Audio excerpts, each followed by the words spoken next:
Welcome back to Real Rap. This week, Ruby's back. I didn't know this that it was coming back this week. We kind of just did this one on the fly. It's it's chapter 8 of volume 8. What is Dark. this episode called? Oh, it's dark. Okay. Yeah. Boy, did this one fucking stink. This was something, all right. Boy, did this episode fucking stink. For once, we are both in agreement on something that this episode is indeed not good. I've been Yeah. a huge fan of these episodes just stinking. All right, Tux, take it away. All right, so forget we started off with Penny waking up, and our heroes are talking. They're like, "Hey, Klein, can you fix her?" This nigga's not an engineer, but he's like, maybe." He's like, "Can you turn the power back on so I can do it though?" Yeah, because the And power goes out. yeah, power goes out because somebody's carpet bombing the city or something like that. And they have to go to hit the generator or something. And while they're hitting the generator, Weiss and Whitley come up with the greatest off the cuff plan to save everybody in Mantle out of nowhere. She's like, "Damn, I'm really glad for the auxiliary power." And then Whitley goes, along with the auxiliary power, there's a bunch of drones, bunch of ships, and there's a place to stay for the entire town of city of I mean, Mantle. the entirety of the crater. Let's just say it that way. Yeah, everybody in the crater, which is supposed to be everybody in Mansell, because everybody was in a Everybody that didn't get evacuated. Oh no, that is supposed to, yeah, nobody, everybody no, that yeah, wasn't no, killed by Grimm. You're right. yeah, everybody that wasn't killed because they didn't get evacuated. So Whitley's like, all right, we can just bring them up ourselves against the general's orders and commit high treason. So Ruby's like, all right, I can get behind that. I mean, is it really high treason? It's not like Schnee Dust Company. They're not breaking the embargo. They kind of are. And you're saying that they're not like part of the military or something like that. Yeah. The Schnee Dust Company isn't. I mean, they don't have rules or there weren't any mandates against them helping Mantle. It's just that they were going to use the Atlesian military to I mean, Jacques was a council member. I don't know if that it definitely doesn't transfer to Whitley, but I mean, it does. yeah. I So mean, if you're using, technically, it's still under Jacques Schnee currently because he's in prison and they haven't exactly settled on a new president or head or whatever. I think it's just they might give James the other. Actually, no, that matters because James declared martial law, so nobody gets to know because he's in full control of Yeah, I guess that is treason technically then. every facet of the government. So yeah, technically high treason.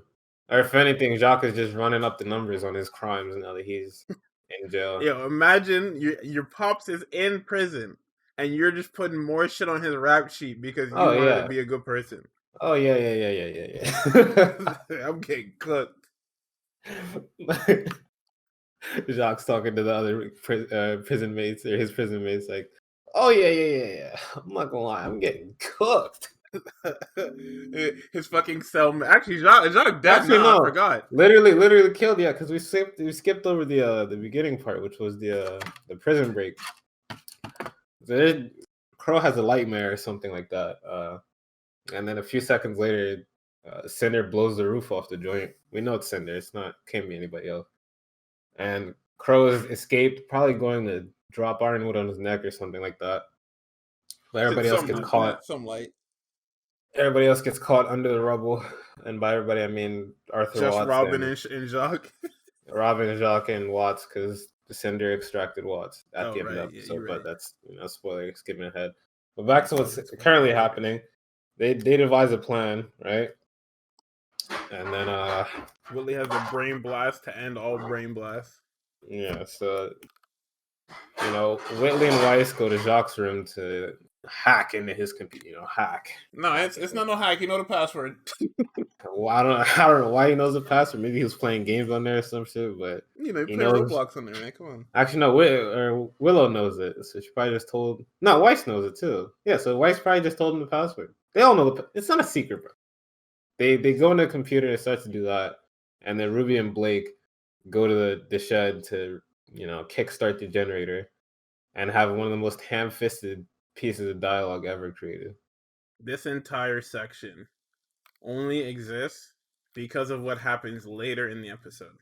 There is no other reason for this scene to happen other than there are a couple scenes like that in this episode where it's just like, Nah, only reason why I would say that this occurs is because the fandom is very loud. They're very vocal, right?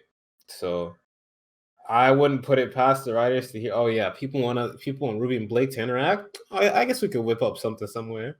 you know what's And crazy? so There are what's up? super successful shows where there are characters that don't interact for shit. Yeah, but if you have an entire team, like 4 main characters, you would think that the leader would interact with at least everybody once. No. Like nobody's asking for like Yang and Weiss to hang out, but at least Ruby at least should have at least something with everybody. Like Ruby at the very least should have something with everybody. And they hadn't spoken since like volume whatever. I don't know. It was like mad long before that. Like before like this season or last, it was mad long before that. So This episode was literally them speed running this entire schnee storyline. Every yeah. problem that existed between everybody that wasn't Winter, this is where they decided to dump all of the resolution in. Like they'll have build up to these arcs and then they won't take their time resolving them. They'll just force it through. Along with like these guys don't know, or the people writing, I feel like don't have like they don't. I don't know why they're writing these character voices like this, but it's really weird. So where you have something like Crow being an alcoholic, right? You probably shouldn't be drunk on the battlefield, but he seems to manage, right? Right. But all of a sudden, I think it was like volume 6. People started telling me, "Yeah, you being drunk is really stupid. You're stupid. You're dumb. This guy's depressed and drunk, and then now it's a problem." And then he just stops. And then we get last volume where Weiss was talking to Willow, and they kept shoving Willow's bottle of Ciroc or whatever in our face. And they're doing it a lot this episode. Keep shoving the fact that she was the first thing that she says to everybody. Oh, I'm not the type to drink in the dark. And it's just like, what does that mean? Like, what do you? I don't like to drink in the dark. What else could it mean? And then we see her again reaching for the bottle when her and Klein are freaking out because Ruby's getting punched up by the Hound or something like that. Oh no, that was funny. Okay, so there's a scene where Blake and Ruby are running towards the shed. The shed is across the entire courtyard. They activate the generator. They have the conversation. Generator is topped off, and then lightning flashes, and Blake loses her shit, and we find out that the Hound is here now. The Hound has made it to the Schnee compound, and he starts his reign of terror by kicking Ruby through this damn shed. And somehow, all the way on the 2nd/3rd floor of Schnee Manor, Klein and Willow can hear exactly the moment she's hit, or exactly the moment that the Hound breaks through the shed. I don't know what kind of audio y'all have, or what kind of. Like I don't all know the windows, what the word is. all the windows are closed. I'm assuming the walls are thick enough to where you can't really hear through them. Keep people warm, shit like that. But they heard that crash. It was very audible. It was clear. It wasn't even muffled or anything like that. It was clear. And then Willow freaks out. She freaks out and runs away. And she just goes and hides somewhere. That's it. She goes to her private bunker with more Ciroc in it because she freaked out, dropped her favorite glass and the bottle of Ciroc, and had to go get a new one. Great. So Blake calls Weiss calls Blake or some shit like that, and then Blake's like, "Yo, we have a problem. There's a Grim here. I'm getting beat up." Oh. So Weiss leaves to go help, and fuck, what else happened? I think she just gets there, and my problem with Weiss in this fight is that Weiss uses she has like a cast of like 16 spells or something like that we've seen her use lifetime. She has like 16 spells. Her sword has like 5 different dust types. and she knows how to use her sword. She has a rapier. She has a sword, but she only uses the little. She uses ice shard. She uses the summoning, and the ice wall. Right, the ice make magic. That's it. That's all she uses. She doesn't actually use anything else. And I don't know if this is like narratively, if this is what they need, or if this is like a problem with the fights in general. Because the fights in general are pretty bad. I'm not gonna hold you. Yeah, no, the fight choreography has absolutely sucked for a It's while now. you like it has flashes of like being really good, but like if you have a fight tied into like the narrative, it's pretty bad. So the fight between Blake and Ruby and the Hound. You mean It, Blake and now? listen, like I said, the fight between Ruby, Blake, and the Hound. It sucks solely because the way it's put together is very bad. So the fight it's supposed to be 2v1. Yes, Ruby is on the ground. She gets herself up off the ground. And the fight starts with Blake running, doing the Matrix thing, running on the wall, trying to attack the Hound and getting, knocked out the air. It pans to Ruby, and Ruby, instead of trying to actually fight this thing, is prepping to just flashlight it with her eyes. And they don't make it the way they present the Hound blitzing her. It doesn't look like he actually blitzed her. It looks like he turned 180 very slowly, looked at her to make sure she was still there, and then started running. And then she just takes it and then gets hit, and it picks her up and starts to leave with her. But then realizes, oh, I have the wrong person, because he says I have to get the girl before. So then he realizes, oh, Penny is that way, because he's looking for Penny. So he drops Ruby, and then Ruby falls, and then she just falls, and that's it. She's just dead. Ruby has taken like 5 points of damage, and suddenly her aura is broken, and she's knocked out. Yeah, Like she's the not power scale in this episode is very, very wonky. she's not the tank at all, but he didn't even hit her that hard. I'm pretty sure Oscar took more hits before he got knocked out. Fam, I just watched 3 episodes of Oscar getting of a snuff film of Oscar being beat by Hazel. I don't understand. And Ruby takes like 2 hits total. She got pushed over, and then she got dropped, and then that was enough to knock her out. I don't know who's writing like the fight scene, but you guys are something else. And this matters because the power scale in shows that in action shows that have fights will always matter. Because you can't have them struggling against the Hound, but you also show me in the Red trailer. I know this was like a billion years ago. We talked about it. Ruby was jumping these Beowulf, and that's supposed to be like the measuring stick for monster. If you can beat a Beowulf, okay, you're a huntsman. You're pretty good. And then as you go up, it gets harder and harder. But she was cleaving through Beowulf like it was nothing. She struggles with this damn horse. Like the tiers that go up, they do struggle, but at the same time, there is no scale. Yeah. Like it makes sense what here's a perfect example. What happens after, right? So, obviously the Hound is like bigged up to be the big bad of the Grimm. And it's like, all right, that makes sense.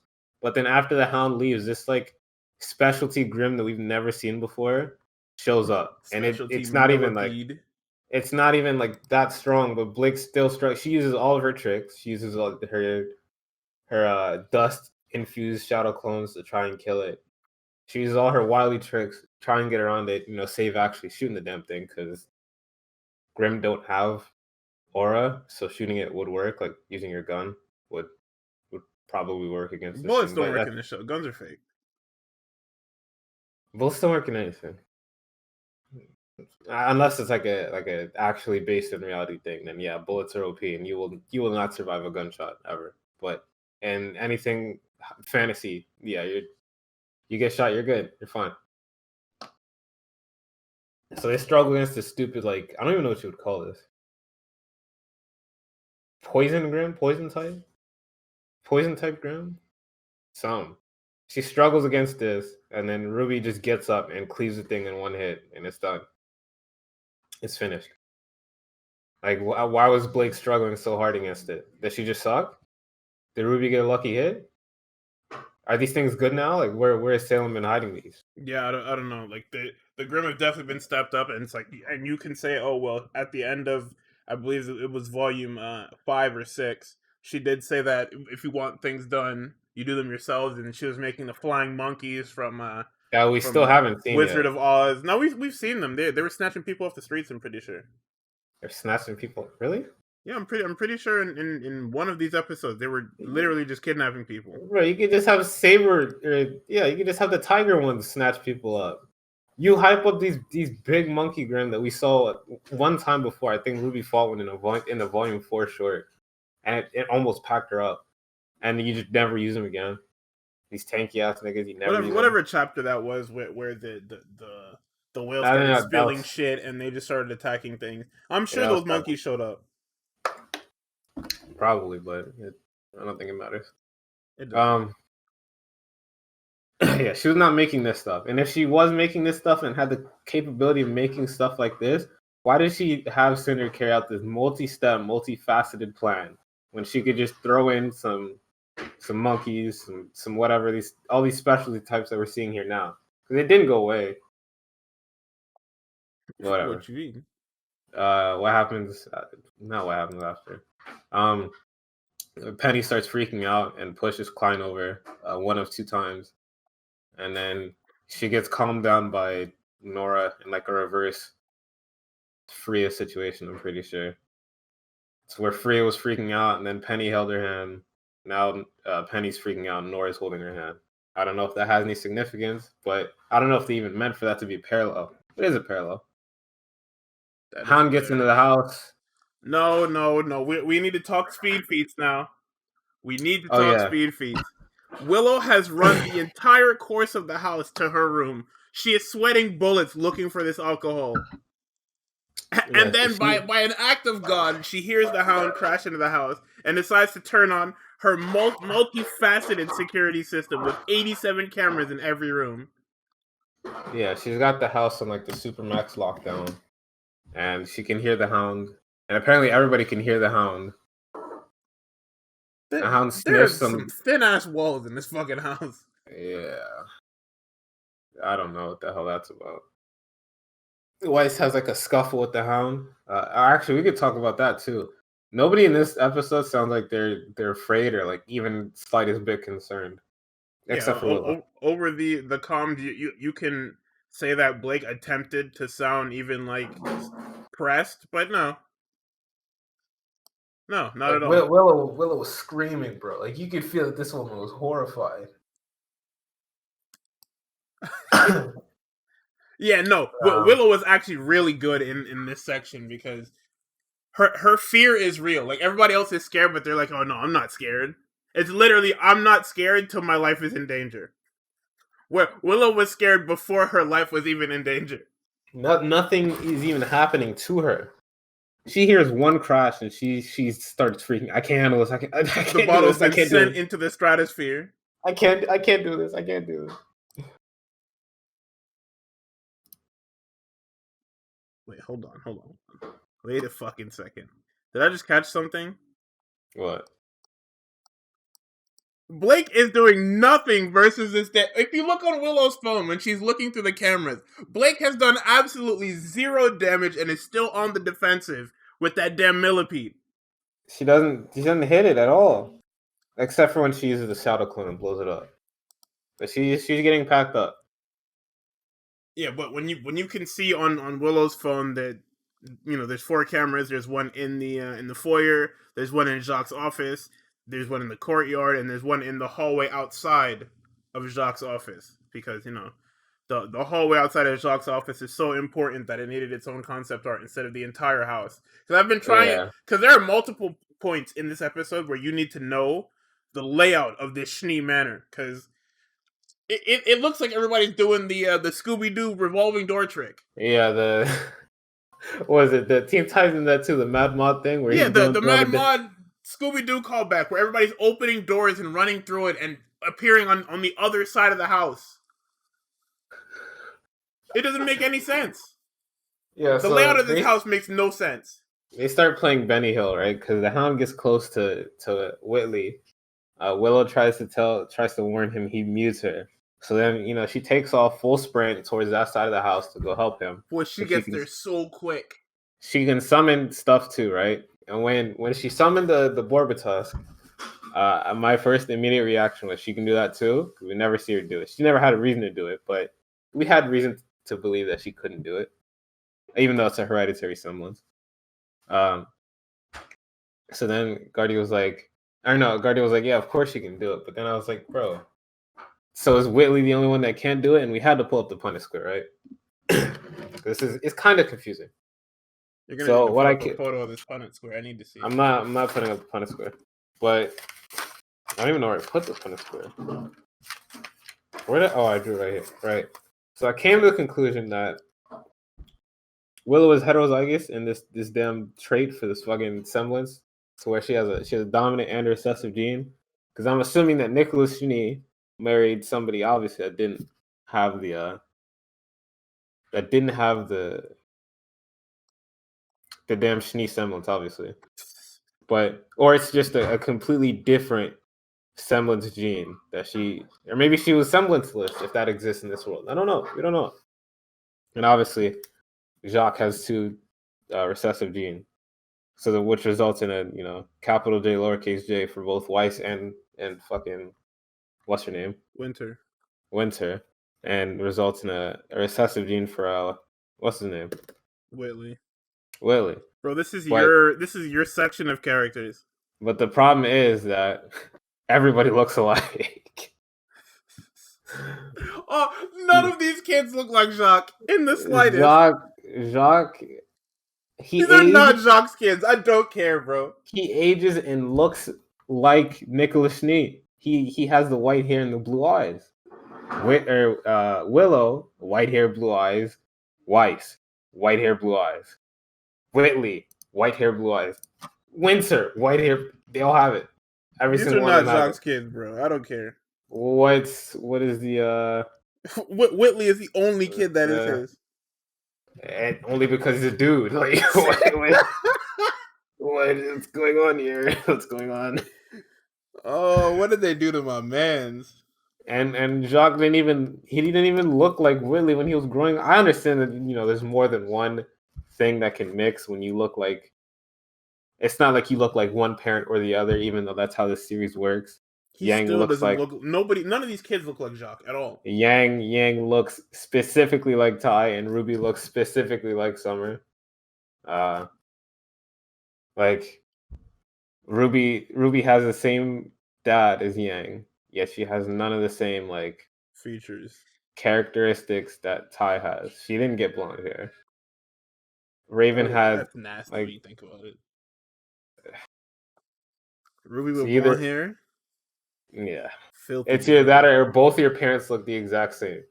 Like Gira and Kali look the exact same, and Blake ended up looking like them because they all look the exact same. There's no not there's everybody no middle ground. In a family, not everybody looks the same. There'll be some different characteristics. You would think that if Whitley's supposed to look more like Jacques, he'd at least have Jacques' hair when he was younger. Maybe you give Jacques a different eye color than blue, because then it makes things kind of confusing. Does everybody in Atlas have blue eyes? No? Okay. It's just... Because then everybody's like, you know what? Here's the thing, right? Actually, no, I'll get into... No. I'll do it right here real quick. Let's do it. Here's the thing. Everybody's like, why did Weiss and Winter abandon Whitley? Because Whitley cannot fight. He does not have a semblance, right? Or if he does have a semblance, it is not summoning. So I guess that means he can't fight, despite there being people with shitty semblances that can fight. Crow fights entirely without his semblance. Entirely. Okay, because his semblance isn't a combat semblance. Robin fights entirely without her semblance. Not another combat semblance. Ironwood fights entirely without his semblance. You get what I'm saying here? One? His is really shitty, so we're gonna act like he doesn't have one. No, what is it? It's determination or some stupid shit like that. No, there's no fucking way. You guys are not Yeah. adding. No. So he does. That's three high profile, or 2.5 high profile characters, because Robin is not high profile. 2.5 high profile characters that do not have semblances, right? So why do we go to Whitley and suddenly it's like, yeah, he can't leave Jacques. He can't leave Jacques. That doesn't make any sense. Is he too young? How young do people learn how to fight? Where do we start? Like, there's some details are missing to make this Whitley being trapped at home arc more dynamic or make sense. Family, I can't. Ironwood semblance is great. Yeah, great in metal and whatever. So, anyways, back to the thing. Benny Hill theme starts playing, and then Whitley runs to the room, uses the Borba saves. Or Willow runs to the room, uses Borba saves Whitley. They both run after Whitley, activates the drones to go save people in Mantle or whatever. And then they run, and then Weiss saves them. And then as Weiss saves them, she's like, "I didn't forget you guys." And then she puts up her stupid ice wall, her one of 3 spells that she knows how to use, I guess. And we go back to Penny. Needles, this wall, and then summoning this stupid knight. That's the peak of this character, by the way. Yeah, all the dust in her sword is just decoration. All the other magic, the magic specifically for locking shit into place or locking joints into place that we haven't seen since the trailer is there. Her damn little glyphs to like stand on shit and like move shit. Haven't seen that in a minute, actually. So yeah, we go back to Penny. Penny's still freaking out. The pep talk from Nora did not work. Penny stiff arms what's his name and leaves. And then the Hound is like, actually, wait, I have the wrong person again. I'm just so silly. I'm so stupid. Penny leaves. And then I think she walks past Willow and Whitley. She does. To get to the stairs. But Willow and Whitley were in the direction that Weiss was. But the Hound turns around to go. That's why we need the map, because we don't know what's happening. The Hound goes around to go a different way. You don't hear him jump through a window. You don't hear him break through a wall. He's just there. We also forgot about the killing of this fucking millipede in the I mentioned that. Courtyard. I mentioned that RWBY just cleaves through it like easy. Oh yeah, and she does just get up and kill it. Yeah, Blake gets waxed by the thing, and RWBY just wakes up. I don't know if you're there or if you can hear me, but I'm gonna die here. I need help. You know what they should have put there.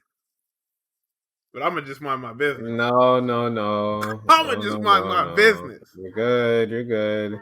Need that. RWBY wakes up, saves the day, and then they go back inside or whatever. Yeah, because everybody can hear Penny freaking out. Bro, what's going on here? Thin walls, bro. Oh, I don't understand. Yeah, so Penny walks past the thing, and then the Hound he comes ran from the around other side. the entire house. That's another speed feat. This guy's just as fast as fucking Willow. But he couldn't catch Willow. Because when Willow ran bro, this house is a fucking square. It's a circle. This house is like it's built like a square, but it's literally a square.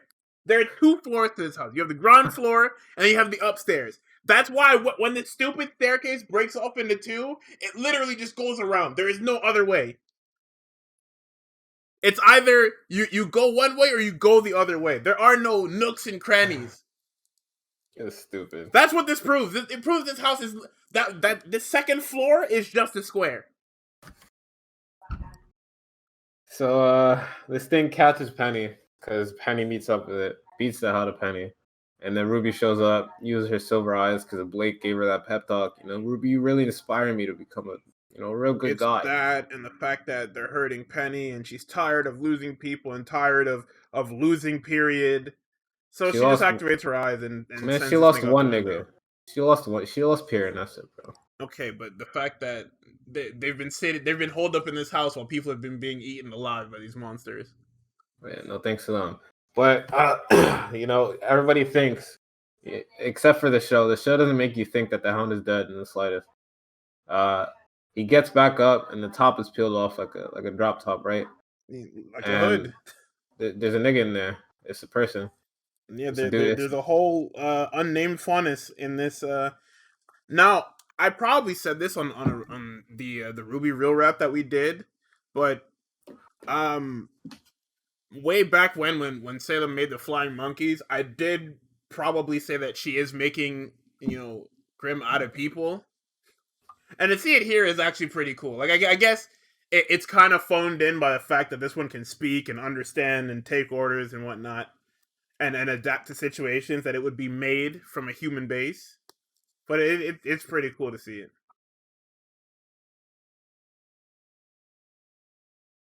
Yeah, she's making them. She's making them out of specifically silver-eyed people too, because I got silver eyes.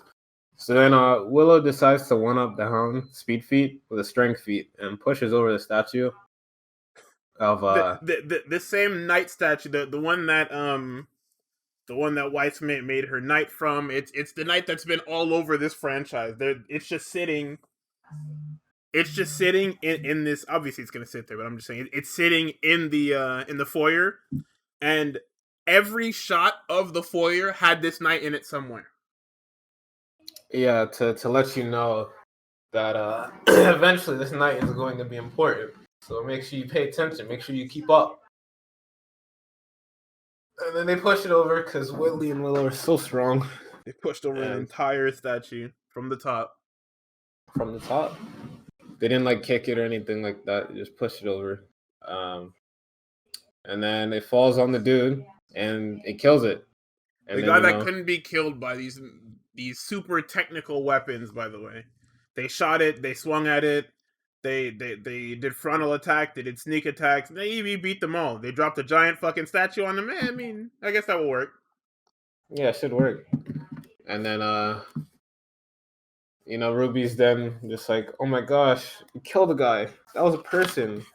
And Blake is, I'm gonna use the same joke. Blake's just, rubbing the back of her neck, like, oh yeah, I guess we did kill somebody. That's terrible. Another thing that's implied. We never actually saw Blake kill anyone, but because people are such good authors that they just imply things happen and we have to believe them. So they decided to disprove them. She killed Adam. That guy is not fucking dead. She killed him. I refuse to believe that fucking guy is dead. He might be the most dead character in the series. Not only did they stab him through his back twice, he fell off a cliff and then bonked his head on the cliff. Bro, that guy is not on dead. One of the cliffs. He's dead. They froze. They froze. What's her name? Cinder Solid and sent her to the bottom of a fucking crevice. The guy's alive. Yeah, but that was with magic. That wasn't with actual ice. That guy's gonna be the next Super Grimm that they fight. I'll turn it off. People are saying this one was supposed to be tortured, right? Ew. Yeah, because he got swallowed by the Grimm and we never.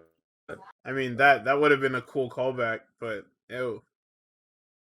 Should have been him. Honestly, I think that would have been pretty cool. It would have been a super cool callback, but ew. Oh no, Toy Truck's alive. Oh no, we killed him again. Alive? I mean, we killed him again. No. Alive in quotations. Hey man. I mean, what an episode. This one stinks. I didn't like it. They tried to force a lot of shit here. Yeah, they literally tried to get past the entire schnee storyline so they could do everything else they wanted to do. Oh, they're gone. Yeah, the schnee family thing, that dynamic is finished. There's no. Yeah, that entire storyline is done. It's run its course because Jacques is dead or not dead depending on what happens. And even if he's not dead, he's going back to prison as soon as this all goes back to normal. And if he doesn't go back to prison, he's just going to be a side character that just talks shit and really holds no weight because Whitley is the president of the Schnee Dust Company, so he's literally just going to be there. That character is finished. They did nothing with that character. They bamboozled him, made him a fool the entire season, and sent him to prison, and now he's dead. Now he is dead. I don't know what they want. I don't know what they want either. But either way, we're getting Yang next episode or something like that. So it'll be fine. It'll be great. I know I'm good. Free Oscar, you know. Free Oscar. Bro, they've done nothing but beat the shit out of Oscar. That's why they made it free him. Yeah, whatever. All right, that was this week's episode of Real Rap Mini. I want to thank you all for watching. There should be some other videos throughout the week. I don't know. I'll be working on something. I don't know when this is coming out either, but when it's out, it's out. Thank you all for watching. Click all the buttons needed: the like button, subscription button, all that good junk. Check us out on Twitter, you know, stuff like that. You got anything else to say, Tux? What you got in closing? Oh, see you next week. Goddamn, this show That's all I stinks. have. That's all I Goodbye, have. Godspeed.